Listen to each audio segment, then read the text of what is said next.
साथियों, जय हिंद, जय भारत, वंदे मातरम। मैं आपका साथी वेटरन ओम प्रकाश जैसलमेर से।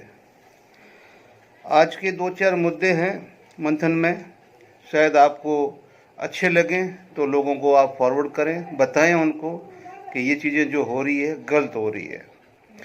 सबसे पहले तो मैं आपसे कहना चाहूँगा कि जो अग्निवीर के बारे में सोशल मीडिया में इतना हल्ला हो रहा है कि गवर्नमेंट ने ये कर दिया वो कर दिया, तो इस मेरी स्पीच के बाद में मैंने कुछ क्लिपें लगाई हैं, वो ज़रूर देखिएगा। वो क्लिपें एक तरह से एक अथॉरिटी है जिनको आप ज़रूर देखें।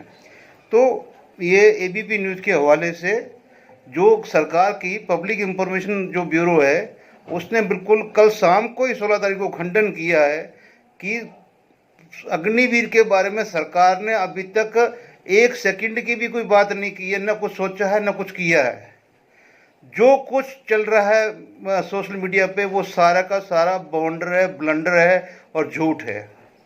ये एबीपी की न्यूज़ के हवाले से मैं बता रहा हूँ, पीछे आप क्लिप देखें। दूसरा, कल मैंने एक प्रेम पत्र लिखा था भाई कपिल को, पूरे देश के सैनिकों के संगठनों के ऑन बिहाफ।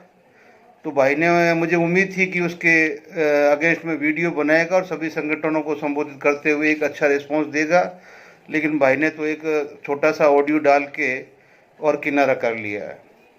किनारा करने का कारण भी उन्होंने बताया कि भाई ऐसा है कि हमने तो 16 साल कर लिया है और कुछ आप लोग ही कीजिए। तो 16 साल उन्होंने जो जितना किया है वो आप जितने पुराने लोग हैं पेंशनियर वो सब जानते हैं। आप लोगों से बेहतर कौन जानता कि 16 साल में उन्होंने क्या क्या किया है और क्या क्या उपलब्धियां रही है। और अगर उपलब्धियां रही हैं तो फिर आप वापस मनाइए, उनको लेके आइए। मेरे से जितना जोर होना था मैंने जोर लगाया, लेकिन वो नहीं माने। वो यही बोले कि भाई बैठने वाले बैठेंगे और नहीं बैठेंगे तो हम बिठा देंगे। मतलब उनको ये कॉन्फिडेंस भी है कि नहीं बैठेंगे तो हम बैठा देंगे, आप चिंता मत करो। और विशेष तौर से शायद उन्होंने 4-5 आदमी के नाम बताए। पंजाब के गुरदासपुर से 2 सूबेदार मेजर में से एक, जो सूबेदार मेजर जो बोलते हैं कि जो बहुत ज़्यादा चला काला चश्मा पहनता, पता नहीं कौन पहनता, मुझे पता नहीं है। और जे.एंड.के से कैप्टन साहब का नाम ले रहा है, तो ऑब्वियसली जिस हिसाब से वो नाम ले रहा है वो कैप्टन महेश शर्मा साहब का नाम ले रहा है। जैसलमेर से वकील मेरा नाम ले रहा है। जयपुर से त्रिची टोपी राठौड़ साहब का नाम है। और ये कुछ बंदे हैं, एक झुंझुनू के और कोई सहरावत साहब है, उनका नाम ले रहे हैं, क्योंकि अभी इसमें मतलब जो है धरना देने में उदय सिंह जी है। तो ऐसे ही उन्होंने मतलब यही नाम लिए, हरियाणा से लिया है एक आध कोई। तो वो बोल रहे हैं कि भाई यही लोग हैं, लेकिन सारे लोग है जो मतलब भाई तूने अच्छा काम कर दिया है। अब इसके पीछे एक छोटी सी एक कहानी है, लेकिन प्लीज़ वीडियो लंबा हो जाए तो छोड़ना मत बिल्कुल ही। एक ब्राह्मण बहुत ही बड़ी विद्या लेके काशी से पूरी पढ़ाई करके गांव में पहुंचा, और पहुंचने के बाद में जब उसकी विद्या लोगों को देखा तो गांव वाले चकित रह गए। भाई ऐसा होना चाहिए, ऐसी ब्रह्म विद्या होनी चाहिए ब्राह्मण के पास में। अब जो गांव के ब्राह्मण थे वो बेचारे क्या करें, उनके हाथ हो गए खाली। अब जो भी पूछे उस ब्राह्मण को ही पूछे। अब मेरे जैसे आदमी ने सोचा कि यार पूरे गांव के ब्राह्मणों की रोजी रोटी ठप हो गई, और ये बाहर से आया और इसने जो अपना वो अच्छा जादू चलाया। तो गांव की एक दिन बैठक बैठी हुई थी, और जैसे मैं ही हूँ तो फैला दिया गांव के ठाकुर साहब के कान में, बोल दिया कि बैठक बैठाइए, मैं इस ब्राह्मण के बारे में बहुत बड़ा राज खोलने वाला हूँ। ठाकुर साहब ने पूरे गांव को आमंत्रित कर दिया और उस पंडित जी को बुला लिया, साथ में मेरे जैसे पंडित जी को बुला लिया कि हाँ जी राज खोलिए। तो मैं गया और बाबा जी की जो दाढ़ी थी ना बड़ी, वो दाढ़ी में से सिर्फ एक बाल निकाला, निकाल कर उस बाल को मैंने ठक से निकाल के अपनी जेब में डाल दिया। ठाकुर साहब बोले ये क्या है? यही राज है। ये बाल आज जो मेरे जेब में जाके मैं अपने संदूक में, पूजा स्थल में, या अपने जो धन जहाँ रखते हैं वहाँ रखूँगा।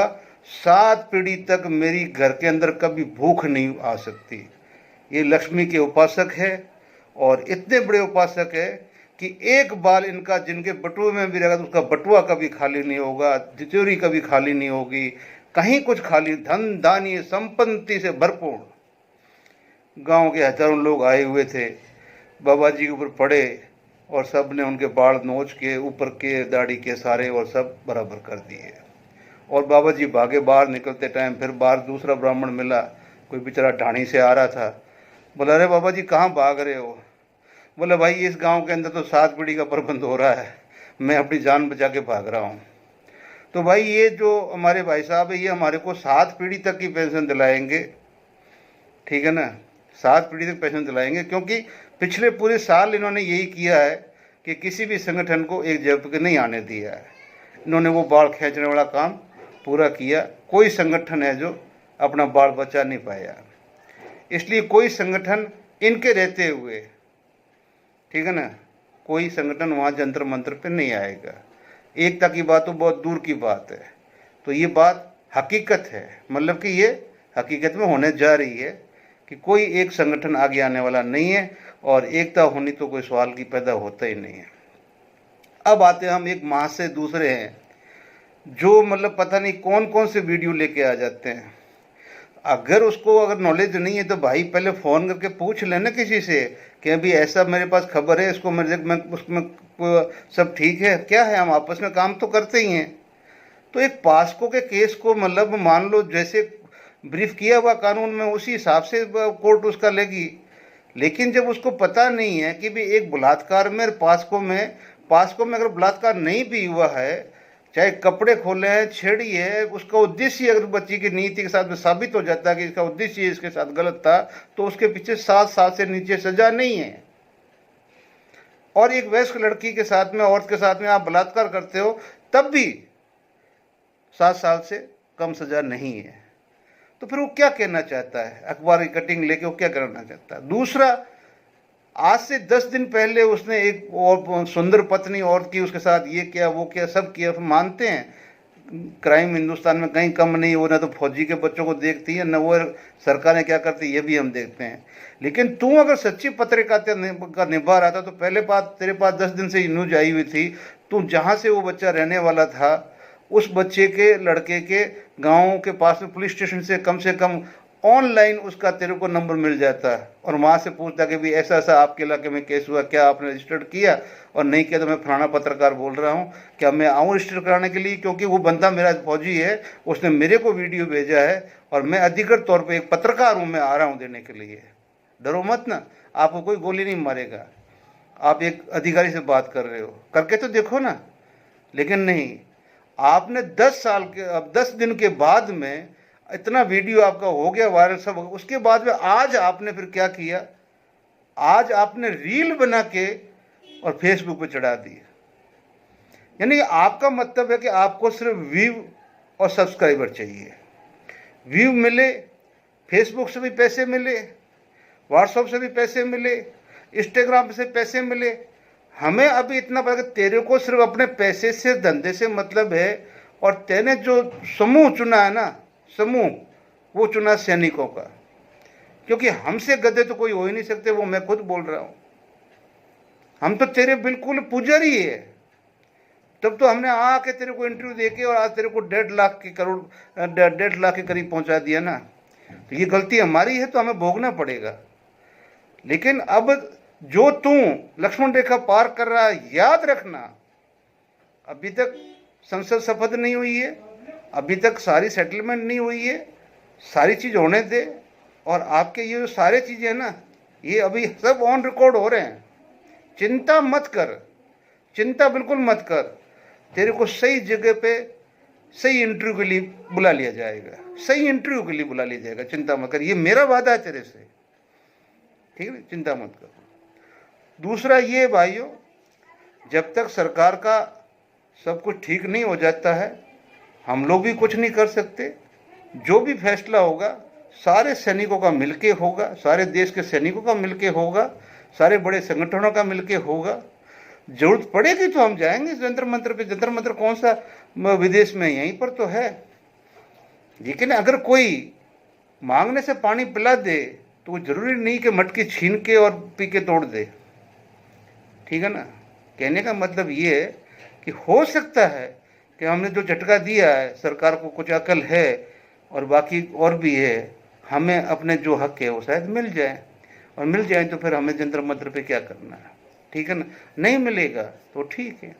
बाकी जितनी झूठी अफवाह आपको वहाँ से मिलेगी, ठीक है ना, क्योंकि हमने तो पूरा साल भर झेला है ना, वहाँ तो खुद तलवार का ये स्टेटमेंट है जो मेरे को एक इन्हीं के ग्रुप के बंदे, चाहे कोई भी ले लो, 5 बंदे हैं ये लोग, तो उस 5 में से एक ने फ़ोन किया था अपने टाइम में कि इसने जो बोल दिया उसको जब तक साबित नहीं होगा, सच नहीं वो मानेंगे लोग, तब तक ये उसके पीछे पड़ा रहेगा। इसलिए आप चिंता मत करो, ये झूठ को सच साबित करने में बहुत माहिर करके ही रहता है, ठीक है ना। तो आप चिंता ना करें, जो भी होगा अच्छे के लिए होगा। आगे की आप क्लिपें देखें। जय हिंद, जय भारत, और वीडियो को शेयर करें ताकि लोगों को पता चले कि क्या अच्छा है क्या बुरा है। साथियों, ये एबीपी न्यूज़ लाइव का एक न्यूज़ है। केंद्र ने 16 जून 2024 को अग्निपथ योजना को बदलाव के साथ फिर शुरू करने की खबरों को खारिज किया है। सोशल मीडिया पर चल रहे मैसेज और अटकलों को फर्जी बताते हुए सरकार ने साफ किया कि ऐसा निर्णय नहीं लिया गया है। प्रेस सूचना ब्यूरो ने एक्स पोस्ट के जरिए बताया कि फर्जी व्हाट्सएप मैसेज में दावा किया गया कि अग्निपथ योजना को कई बदलावों के साथ समीक्षा के साथ सैनिक सम्मान योजना के स्वरूप में फिर शुरू किया गया है। इसमें सेवक की अवधि को बढ़ाकर 7 साल करना और 60% स्थायी कर्मचारी बढ़ी हुई आय। भारत सरकार ने ऐसा कोई निर्णय नहीं लिया है। शुरू से ही अग्निपथ योजना की आलोचना कर रहे विपक्ष ने लोकसभा चुनाव अभियान के दौरान आक्रामक रूप से इसकी विश्वसनीयता पर सवाल उठाया था। कांग्रेस और अन्य विपक्षी दलों ने केंद्र में सत्ता के आने पर इस योजना को खत्म करने का वादा किया था। अग्निपथ योजना एक टूर ऑफ स्टडी स्टाइल योजना है जिसे सितंबर 2022 में सशस्त्र बलों की तीनों सेनाओं में कमीशन प्राप्त अधिकारियों से नीचे के रैंक के सैनिकों के लिए केवल 4 साल की भर्ती के लिए लागू किया था।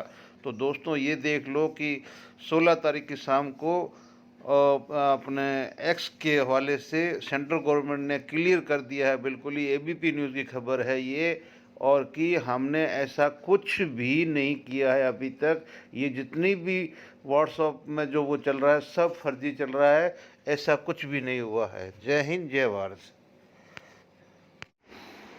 ये इस महाशय का 10 दिन पहले का वीडियो है, फौजी की खूबसूरत पत्नी के साथ गंदा काम। अरे भाई, जितने व्यू मिलने थे मिल गए, तेरे जितने व्यूवर थे देख लिया, उसके बाद में तुम जाके फेसबुक के ऊपर इसको रील बना के और आज चढ़ा रहे हो। इसका मतलब है कि तेरे को सिर्फ अपने व्यू और पैसे से मतलब है, और कोई मतलब है किसी की इज्जत बेइज्जती से? क्या पूरा हिंदुस्तान खड़ा हो जाएगा इस फौजी के पीछे? अबे तू खुद नहीं हो सकता। अगर तू इतना अच्छा पत्रकार है तो इस बंदे ने तेरे को ऑडियो भेजा है और इससे पता करके सीधा जाके एफआईआर करवा देता वहाँ पर। तू 10 दिन पहले ये वीडियो बनाकर आज तू इसकी रील बना के तू चढ़ा रहा है फेसबुक के ऊपर, तो तेरे जो नीयति है, जो तेरी नीयत है, वो दिखाई नहीं दे रही लोगों को। लोगों को कहाँ से दिखाई देगी यार? देख, होती तो फिर वो लाइक करते तेरे को। बहुत गंदा और कमीना इंसान है। अब सोशल मीडिया पे तू हमसे सुनेगा गालियाँ, फिर हम पे ठोक केस, और हम तेरे को करते हैं सीधा।